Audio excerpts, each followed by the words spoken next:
Right, well, let's do this. Good afternoon. My name is Becky McDicken, and I am with National Disability Institute.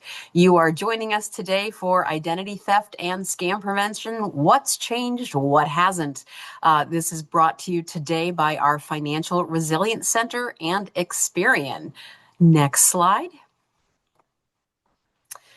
Yes, so thank you to Experian for their generous support for this webinar today. And again, our Financial Resilience Center, we'll talk about in just another minute. Next slide, but first we're going to take care of some housekeeping. As you can probably see, we have ASL interpretation. It's been arranged for this webinar. There will be 2 interpreters for the event, and they will switch off periodically. If you need to view the ASL interpreter, navigate to the menu bar at the bottom of your screen and click on Interpretation. Select American Sign Language to view the interpreters in a separate video pane. Next. So audio and captions can be accessed using computer audio or by calling in by phone for today. If you select computer audio, please make sure your speakers are turned on or your headphones are plugged in. To call in for audio, please dial 877-853-5257. And the meeting code for today is 881-7954-5189. Real-time human captioning is being provided. The captions can be found by clicking on the CC button in the Zoom controls at the bottom of your screen. If you don't see the captions after clicking the CC button, please alert us via the Q&A box. Next.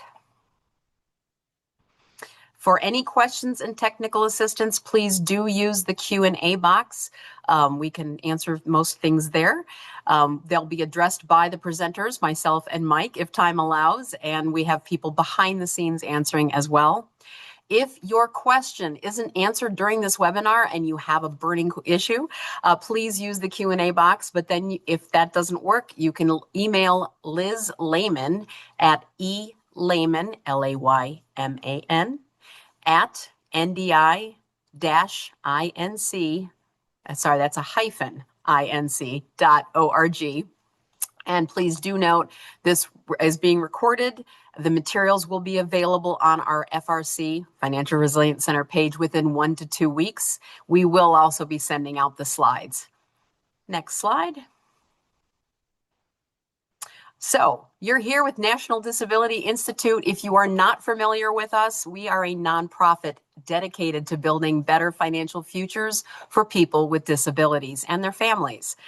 We are the first organization committed exclusively to championing economic empowerment, financial education, asset development, and financial stability for all people with disabilities for the past 20 years. Yes, we are celebrating our anniversary.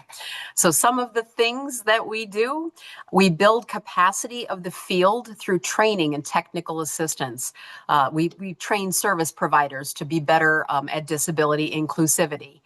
We drive systems change by implementing models that can then be replicated throughout the country, such as resource mapping. We are testing innovative approaches to financial empowerment, different counseling methods. We are leading research to uncover barriers and opportunities for people with disabilities, and we are advancing change through public education and policy development. Next slide. So our Financial Resilience Center, we are the ones sort of semi-hosting this webinar today. Please go to financialresilienccenter.org and look through all the resources on our website for people with disabilities. It was built during COVID and meant to be a place for resources to help everyone emerge stronger financially, whatever the situation might be. Next slide. And a quick overview of FRC, we provide a lot of up-to-date information, alerts, and different financial tools and resources. We do analysis of federal policy and the impact of those policies. We have a lot of resources provided in a Q&A format under topic areas of interest, although we are undergoing a website revamp in the moment. And then lastly, we do have a place where you can sign up for our emails to make sure you are alerted to webinars such as this one and other ones coming up in the future, receive a newsletter, blogs, all those kinds of things. So please do feel free to sign up. I believe the chat, they just put the email sign up list in the chat for you, or the Q&A. So you are able to do that. Plus, we will be sending these out with live links after the webinar today. Next. So our presenters today are myself, Becky McDicken with NDI, and Mike Broomer, who is the head of Global Data Breach Resolution. That's a mouthful, with Experian. So we're excited to be here today. And before I turn things over to Mike, one more slide about today's agenda. I do want to point out that 2 years ago, we held a webinar with Experian, and Mike was there as well, called Avoiding Identity Theft, Financial Resources for People with Disabilities. That recording is still available on our website, and most of the information in it is still incredibly useful and timely. So if you need a primer on identity theft, you can always go to that, but we're still going to hit the highlights today. We're going to talk about those things that haven't changed, what's new, give you some resources, and then answer your questions. So with that, I believe I'm going to turn things over now to Mike Broomer. Thank you very much, Becky. We'll go on to the next slide. I'm going to start with the discussion of identity theft and scams and the difference, but we will be talking about specific recommendations, how to protect yourself, what scams and identity theft threats have taken place, and everything in between. And as Becky said in the introduction, please give us any questions in the chat. If it's something's urgent you need it answered, that's fine too. We can be interrupted. And I look forward to tag teaming with Becky on this. Oh, I think Next we slide, might have please. a poll question too. Okay, well. Sorry about that. Go ahead, Shelby. So if you would be so kind, do you know the difference between identity theft and scams? Yes or no?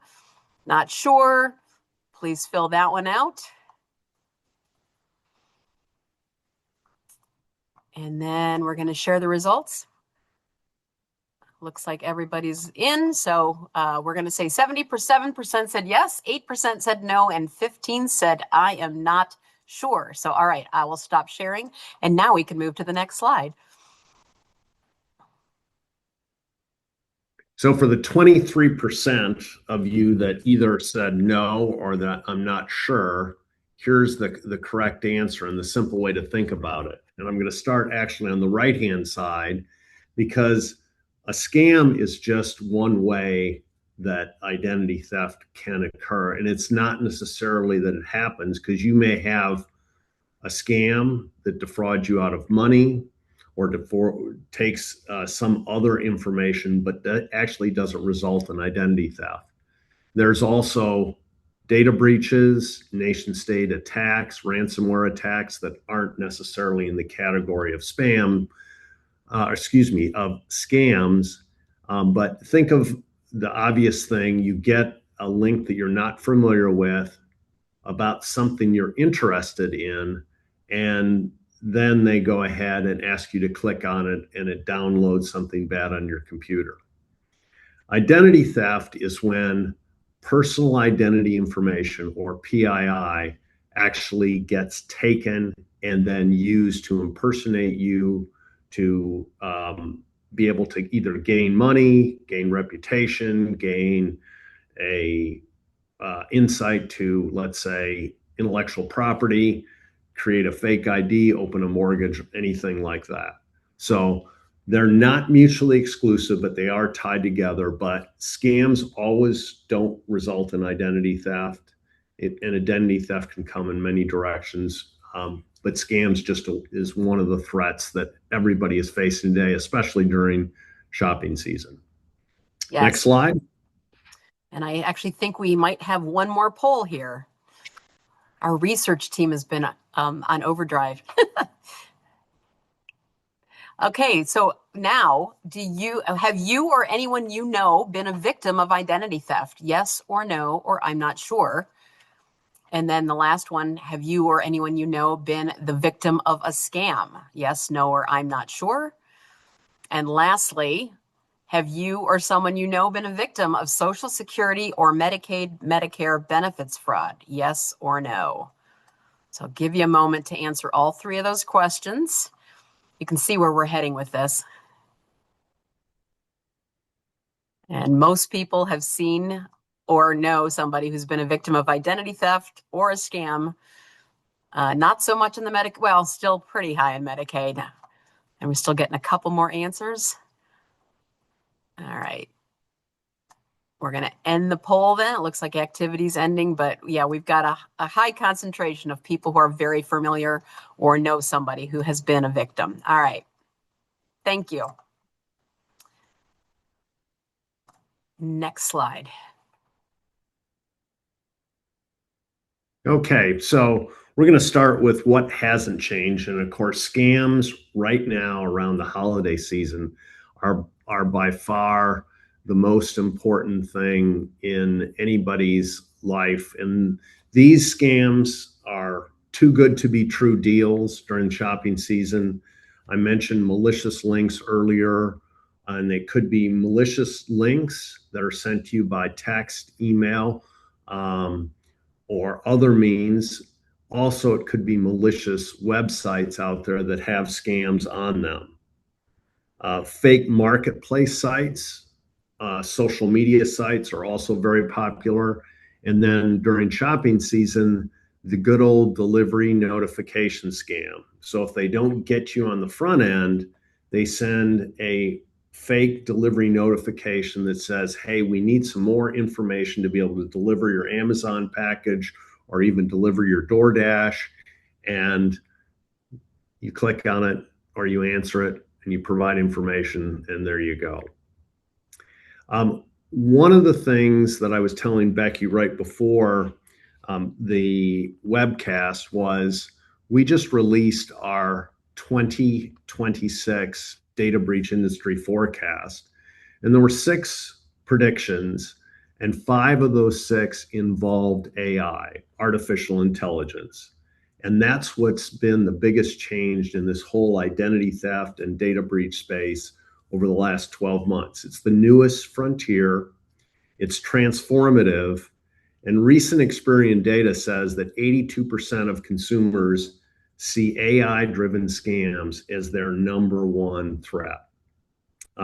These are super realistic websites using deep fake audio and video, and this has just gotten to a point where you as a human can't tell the difference between audio and video that is manufactured using AI versus the real person. And that's a problem. There's also AI driven bots that will mimic human shopping interaction and pose as humans to be able to defraud shopping websites. Most recently, we had Cyber Monday this week, and I believe it was a tipping point for AI because you had high traffic, you had a sense of urgency, and you have had more social engineering attacks powered by deep fake audio and videos than we've ever seen before. And last but not least on this slide, what hasn't changed is that disabled consumers are in the top 3 target areas for identity theft.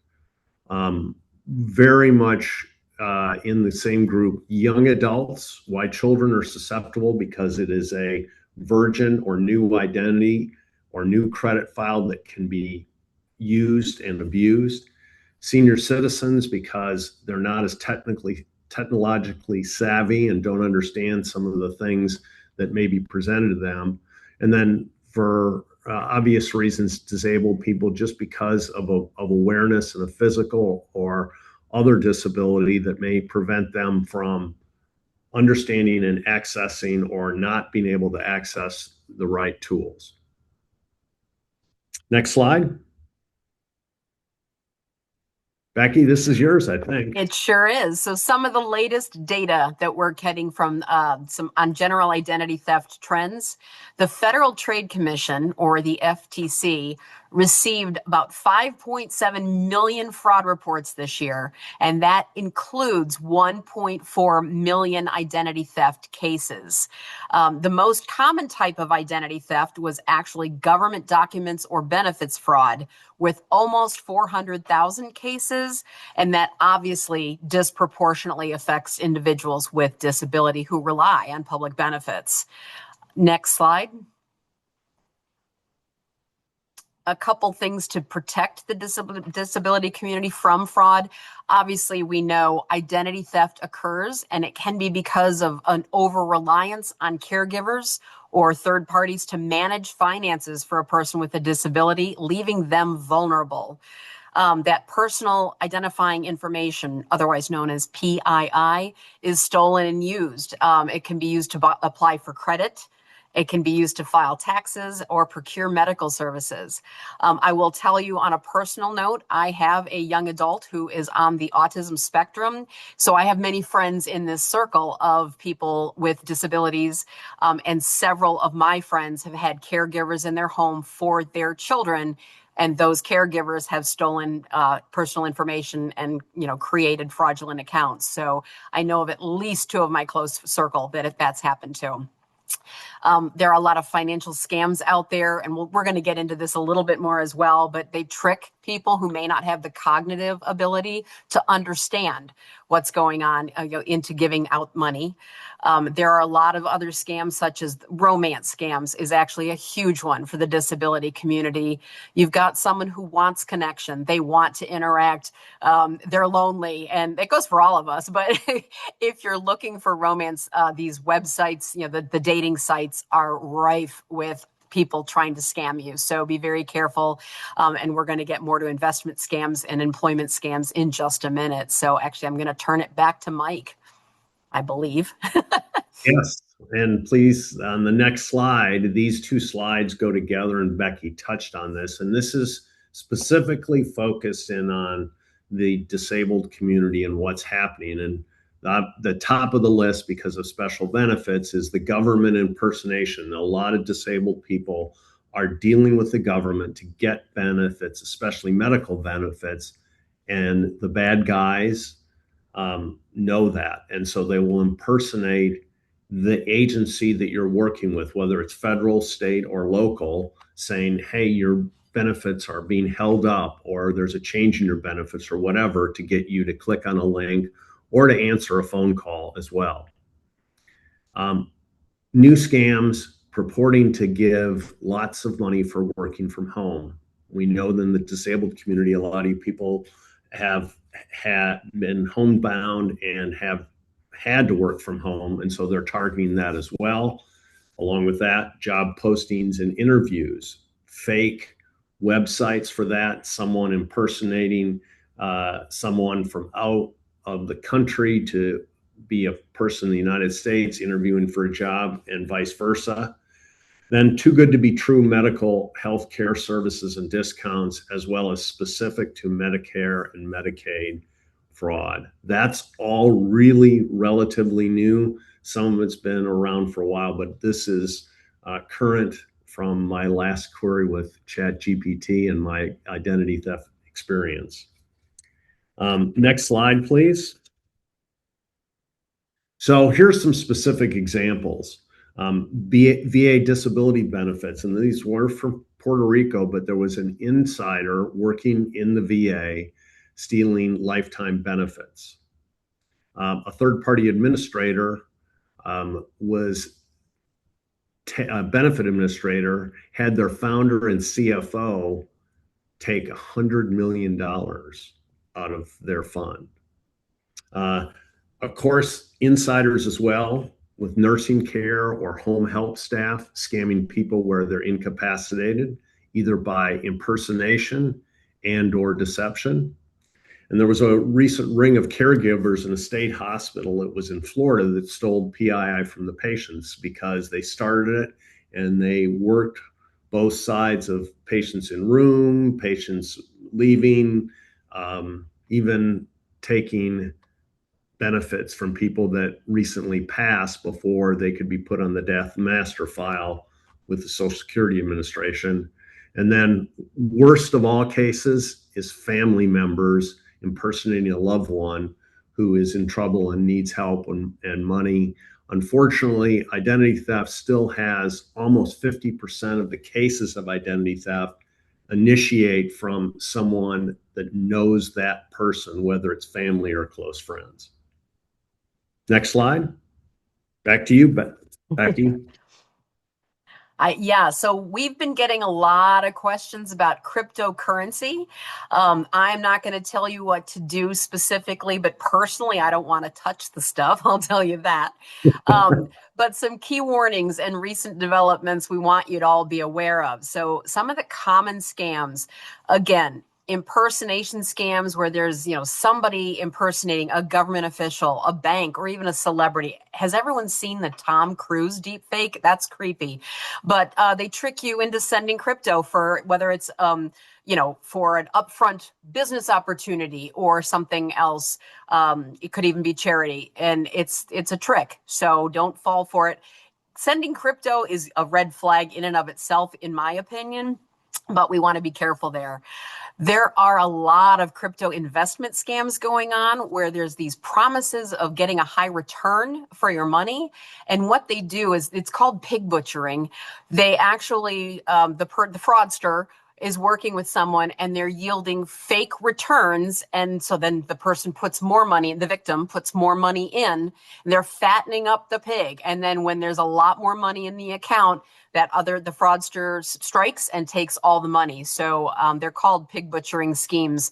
Be very careful. You really should make sure you're verifying who somebody is. If they say they're an investment person, you can do that through, there's websites where you can check that, broker check, things like that.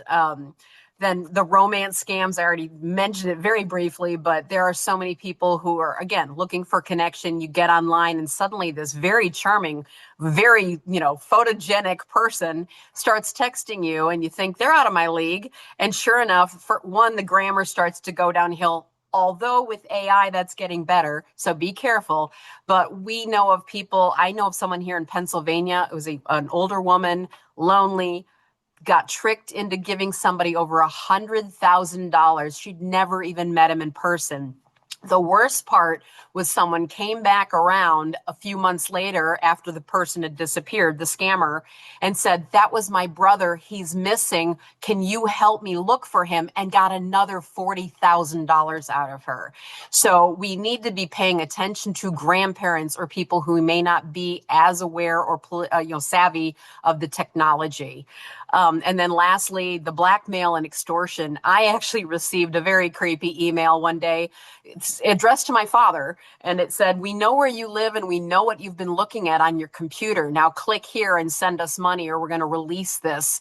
And I know that my father, being 87 years old, wasn't doing anything he shouldn't have been. The fact they had a picture of his house was very creepy, but we've got to pause when we get any kind of these kinds of opportunities and think about who this is, who's emailing, verify what's going on, and just don't panic. And when you kind of take a breath, I think you'll realize many of these things are scams. Next slide. Whenever Bitcoin ATMs get involved, again, my hackles or my little spidey senses go off. So it's being used increasingly in scams.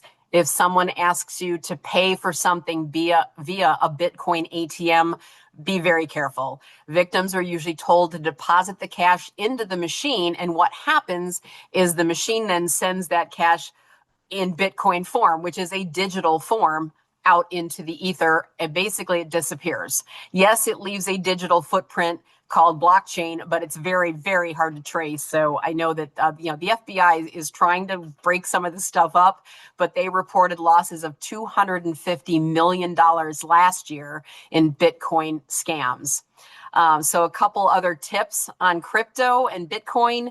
Don't send crypto to settle debts, pay taxes, or resolve legal issues.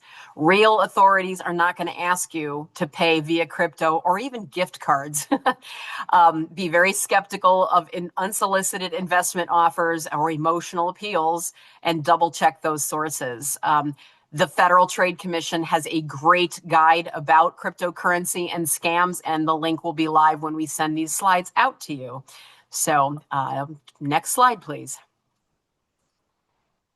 So a couple things on the AI. I think, again, Mike already touched on some of this, but the voice cloning for grandparent scams is getting really good. Scammers use AI to mimic like a grandchild's voice, saying, "Grandma, I'm in trouble. I'm in prison, or I'm in the hospital." And for whatever reason, people don't check with their actual children or the grandchildren directly, and have fallen for this to the amount of $21 million over 40 states in the last year or two. These deep fake impressions I mentioned earlier, they create realistic videos. People send money. So be very careful what you're watching. The phishing emails we used to warn about have gotten better because of AI. The grammar tends to be a little bit cleaner and things are more personalized. But if you get an email asking for money or click on this link and provide information, just stop, pause. Be aware that synthetic identity fraud is happening now, and that is where AI is generating fake identities, which then, can get you fake jobs, fake loans, applications for loans, things like that. And lastly, again, fake job offers on shopping sites and shopping sites. We know that there are some jobs that aren't out there. Anytime someone asks you to pay up front to work from home, that's usually a red flag, and we want to be very careful on those shopping sites. I don't know if anyone has ever typed in Amazon.com instead of Amazon, but sometimes there is a spoof site out there. I know Amazon has tried to keep that away, but I've actually seen it before, the right timing. So be very aware when you are going to websites that you think you trust. Make sure you've got the right website address. All right, sorry, next. So, all right. Yeah, go ahead. I think I'm going to take this one. And I'd like to continue on that thread about synthetic identities, because I mentioned earlier about our 2026 predictions. And one of them is actually called More Real Than Real. And these are super synthetic IDs. If you remember Blade Runner from 2011, it used a tagline, "More human than human." And in fact, AI allows the hackers to create super realistic fake birth certificates, driver's license using deep fake audio and video. Not only have they increased 300% year on year in 2025, but 91% of these super synthetic IDs will avoid conventional detection. So it's a real issue. Anytime we talked about clicking on links, you need to also worry about don't answering any calls from callers that you don't have either in your contact list or caller IDs if you recognize. I still recommend all my calls outside my contact list go to voicemail, so I don't pick those up. Second, use two-factor authentication. That means in addition to a password, you have a biometric, like a thumbprint, a retinal scan, a text even to your phone, and to get a code. Be skeptical of anybody that's soliciting you something that you're not expecting. And if they're asking in a secretive manner or immediate action, it's even higher alert. I would also say pass the word on, especially to your moms and dads and younger kids. I know my kids don't understand voice cloning because it only takes about 10 seconds for someone to take a voice print of Becky, and then they can go ahead and impersonate Becky with any language model that you need. And last but not least, it's important to give back, and giving back means file an internet complaint with the IC3 It allows you, if you think you have been scammed or going through a scam, you should go through a police report. But if you file with the Internet Crime Complaint Center, they get the word out to say, here's the latest scam that's going on, or latest use of AI. And it gives other people that may not be aware the chance to be forewarned. Next slide. All right, which threats are current? And again, from a lot of the slides that Becky and I have put up there, we've already talked about some of these. Again, this new supercharged synthetic ID is really important. Tech scams, and now with tax season approaching and end of year, you have don't forget, you have benefits to use scams or unpaid tolls. I think 61% of the people in the US got some sort of request for unpaid tolls in the last year because it was going around and repeated. The deepfake phone calls we talked about, and then last but not least, good old email and snail mail. There's still letters that you get, whether it's what Becky talked about. I got a picture of my kids from them playing sports that says, we understand that you're a pedophile. Would your kids want to know that?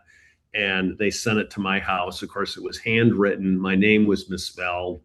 It was actually not a good scam, but it still happens. And those threats are current. I would also add to this list, because of end of year charitable giving, there's a lot of charities that are out there asking for donations right now. And about 1/3 of all charity requests are actually fake charities and their scams. So be aware of those. Next slide. I've even heard of people getting fake Santa outfits and red buckets. So be very careful there, even. If you want to make sure your money is getting to the right place, maybe send a check to the known address through the website or something of that nature. But again, check the website. Some of the red flags besides a Santa suit, we like this acronym. Remember SURF. So again, part of it is just pausing, but there's always a scare tactic with these scams. We're going to report you to the police. The IRS is going to audit you. You missed jury duty and there's a bench warrant out for your arrest. They're trying to scare you. And then there is this urgency, the you, that is just, we're trying to get you to act now without thinking quickly. So by remembering to pause, again, you can sort of say, wait a minute, does this seem real? Is this legit? And you can sort of take that beat and find out what's happening. The R, it's just random. It's never, and what have I done? I think almost every scam we've talked about today, I feel like I've been there's been an attempt to reach me for some of those. So it's completely random. Just be aware. That's the best thing you can do. And just watch out for the phishing, whether it's the text, which that's a little bit newer than the emails. Make sure if somebody's asking for personal information, don't give it if you don't have to. And even, I know that people even talk about when you go to the doctor's office, sometimes they ask you to verify your social security number. The last 4 digits of your social should suffice. But we want to be careful where we're saying that out loud in public. We want to be very aware of all the times people are asking for that information. Next. And prevention must. Being a guy who works for a credit bureau, I'm going to always start with freeze your credit file at the bureaus. You have to do it individually at Experian, TransUnion, and Equifax. It's free. It doesn't take very long. There's also apps with each one of the bureaus that you can have on your phone as well to lock and unlock your file. But you can do that over the phone with any agent. It's easy to do. I also recommend using a password manager, and the one I use is Keeper, but there are other ones. 1Password is another one, but password managers are great because they will give you automatically on a website and generate a long and complex password you don't have to remember, and then the password manager will store that in 512-bit encryption so that nobody can hack into it. I'm a big fan of shredding any documents older than 60 days. You don't need them for any other reason. Get rid of them. put on the spam blocker on your cell phone. Most of the providers can block phone calls and screen phone calls or have them go to voicemail, and I think that's always a good plan. I'm not a fan of keeping the landline if you don't have to, because all they're going to do now, I still have a landline for my alarm system, but I have the caller ID come up on my TV, and you'd be surprised how many spam phone calls I get to my old landline. Always verify and never trust. And what that means is verify identities that you're dealing with, verify shopping websites and providers, and never trust, never assume and take for granted that you need to not trust people that might be, even from a stolen email, be sending you a legitimate email. So I call it being Chicken Little. Vet any offers from you that you have with another non-family member to make sure, hey, is this really the bank that's asking me to do this, or is this really the Social Security Administration to do that? Don't react to something, but go get a second opinion just to make sure. If you think it's suspicious, it very well might be. I mentioned also earlier two-factor authentication, and then filing a fraud report with the FTC.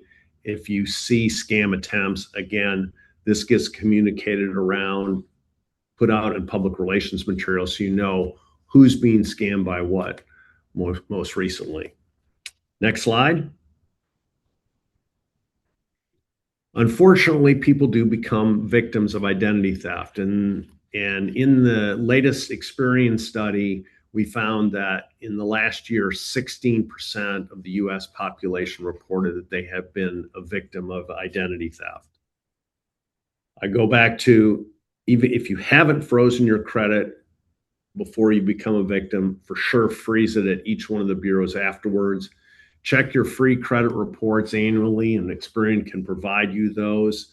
I also recommend our Identity Works protection membership, because that will monitor your credit file 24/7 without you having to do it, and it will alert you. If you have accounts that were impacted, meaning you think, hey, I was shopping with my Chase card at Kohl's or whatever, close those accounts, change the passwords on those accounts. You need to file a police report. And the reason filing a police report is important is your official record of becoming a victim. It will help you with recouping any money or information or whatever with a institution. Particularly financial institutions will require a police report. Also, if you have an Identity Works membership that has identity theft protection insurance, and to you get that insurance, you're going to have to provide a copy of the police report. And then also, I mentioned earlier again, file a report with the Federal Trade Commission, or FTC. Mike, it dawned on me that one of the things when I was working with my colleague Shelby down at the Family Cafe, and one of your colleagues, one of the questions we got a lot was, especially in the disability community, a lot of people are credit invisible because they've never had credit. And I just wanted to know if you had any thoughts about, whether it's good to not be credit invisible and get something established, or to prevent identity theft, is it better to stay credit invisible? But, I hope I'm making sense with my question. No, it makes total sense. And I would give this same advice to a parent that has children under the age of 18.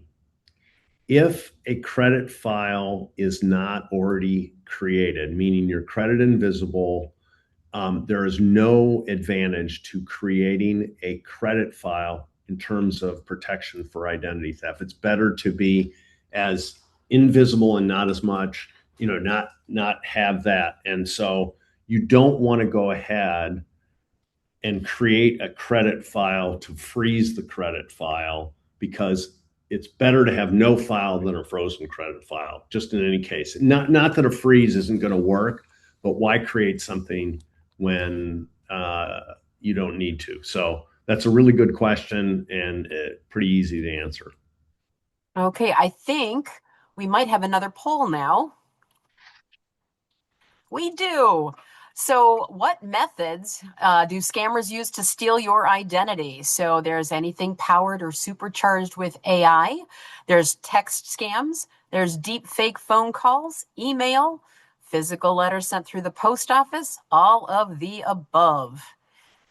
So, that's the first question. And then, Can I answer, oh, Becky, or I guess I probably should. yeah, go ahead. Then the second question is, will using two-factor authentication on your accounts help protect against identity theft? Yes or no? I'm not sure. And a third question here. What do you do if you or a family member received a suspicious call from someone asking urgently for money? Be skeptical. Don't share your personal information. Report suspicious activity to local law enforcement or the FBI. All of the above. All right. Looks like we I had think some. people were listening to what we said. I think they These were. answers I'm were very good. impressed with our answers. All right, I'm going to end that poll and we can go to the next slide. We just have some other tools and resources. These will be sent out again with the slides and everything. So you'll get those when we send this out. Is there another poll now? I think there might be one more question. And then we actually have a question in the chat. Let's see. Oh, would you like to be added to our listserv so we can follow up with you about this and other projects? Yes or no? Yes. Yes. Yes. Oh, that's a good one. So then there's a question says a person SSI back pay check for their child. The check was stolen and cashed. How should they proceed? So I don't know if we've got, let's see, that's a stolen check. I would contact the Social Security Administration first and foremost, so they're aware that that's happened and that Lori might have gotten an answer. Do we have any opportunities? I'm looking at the Q&A, sorry.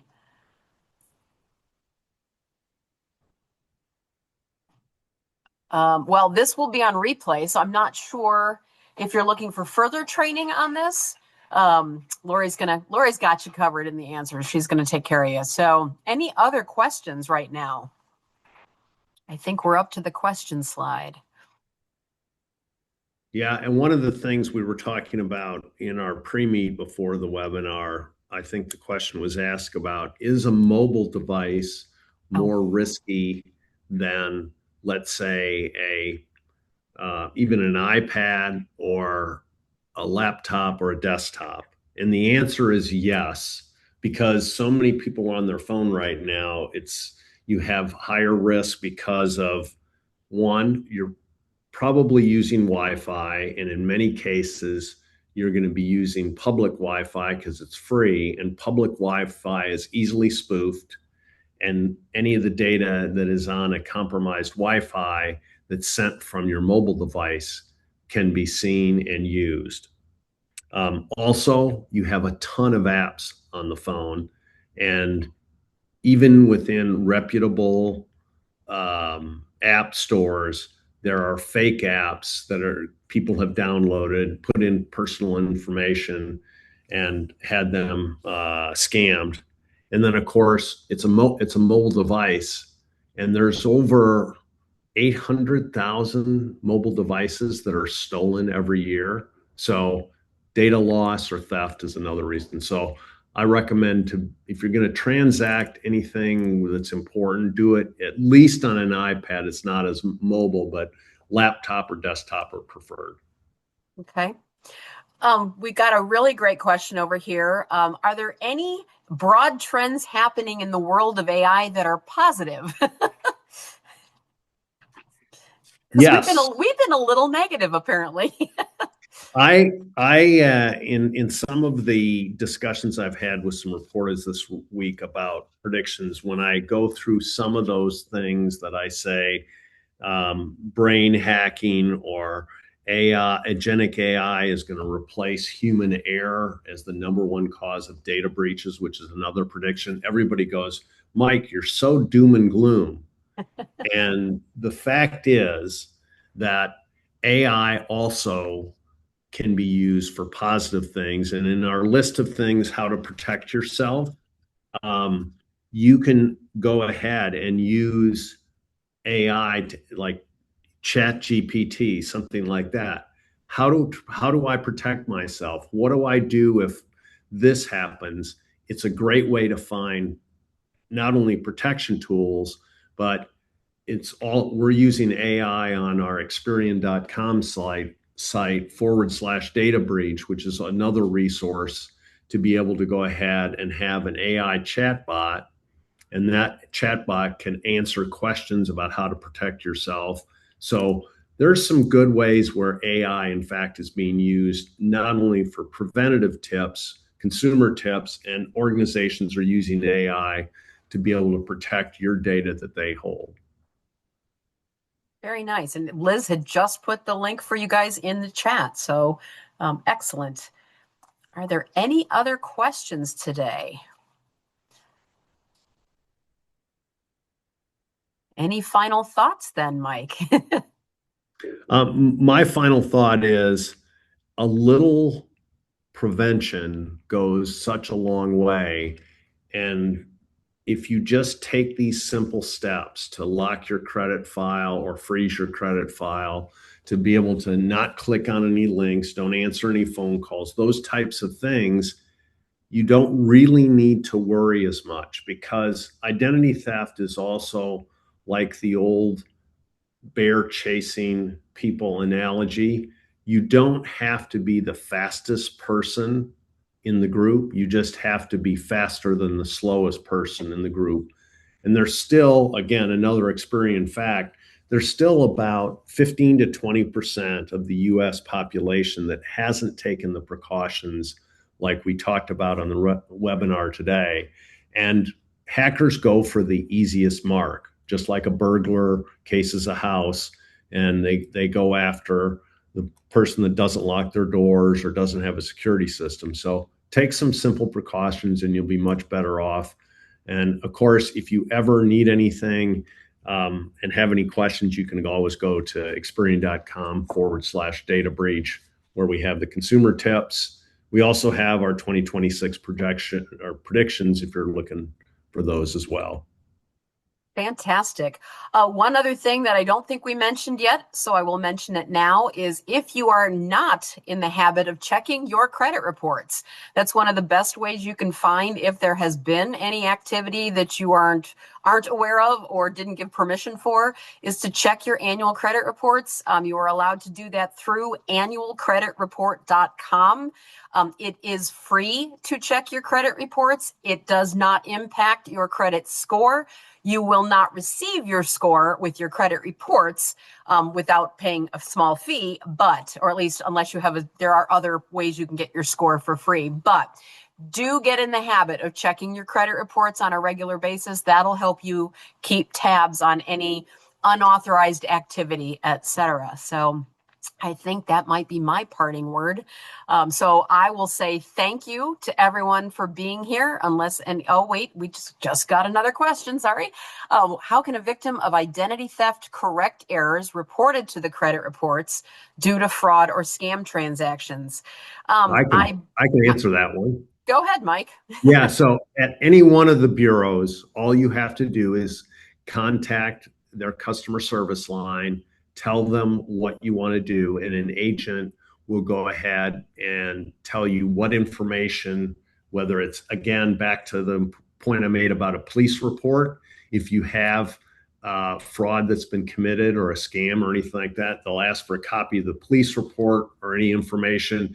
They may ask you for a confirmation or affidavit from the bank or credit card issuer or wherever where that fraud occurred.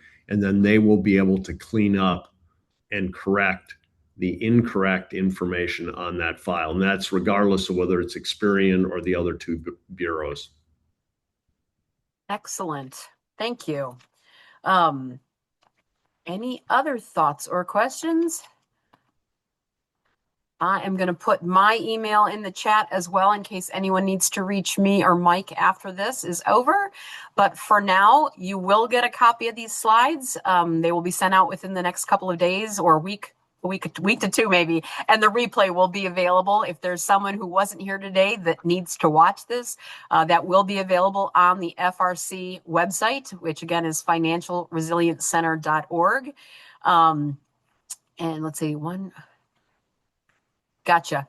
It says one often needs the identity theft report from identitytheft.gov when correcting their reports. That I believe is through the FTC and can be a very useful site. They have, if you are a victim of identity theft, the FTC can walk you through all the steps of correcting that and making sure you're doing everything you need to. So yes, identitytheft.gov is a great website. Thank you. All right. Anything else for the good of the order? If not, once again, I will say thank you to Mike for being here today from Experian. Thank you to our ASL interpreters and CART services, our staff behind the scenes answering questions and helping with administration, shall we say. Thank you, everyone. And with that, we will say have a great rest of your day. Thanks, Becky. Take care. And